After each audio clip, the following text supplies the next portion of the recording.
Do you know the difference between much and many? ഈ much many ഇവ തമ്മിലുള്ള difference എന്താണെന്നറിയാമോ?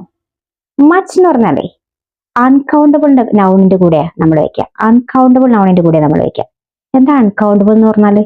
എണ്ണാൻ കഴിയാത്ത വസ്തുക്കളുടെ കൂടെ. ഇപ്പോൾ വാട്ടർ, ഓയിൽ, ഷുഗർ അല്ലേ, ഇതിന്റെ കൂടെയൊക്കെയാണ് നമ്മൾ മച്ച് വയ്ക്കുക. ഇത് example, how much water do you drink? നീ എത്ര വെള്ളമാണ് കുടിക്കാറുള്ളത്? How much water do you drink എന്ന് ചോദിക്കാം. ദെൻ മെനി എപ്പോഴാണ് വെക്കുക? മെനി കൗണ്ടബിൾ നൗണിന്റെ കൂടെയാണ് മെനി വെക്കുക കേട്ടോ. മെനി കൗണ്ടബിൾ നൗണിന്റെ കൂടെ, അതായത് എണ്ണാൻ കഴിയുന്ന വസ്തുക്കളുടെ കൂടെയൊക്കെയാണ് മെനി വെക്കുക.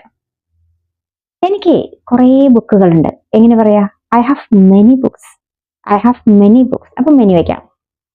ദെൻ അവിടെ എത്ര ആപ്പിളുകളുണ്ട്, അല്ലെങ്കിൽ ആ ക്ലാസ്സിൽ എത്ര കുട്ടികളുണ്ട്, ഇതൊക്കെ നമുക്ക് എണ്ണാൻ കഴിയും അല്ലേ? How many students are there in the class? How many students are there in the class? അപ്പോൾ എന്താണ് difference? Much with uncountable nouns and many with countable nouns. If you like this video, please subscribe, like and share.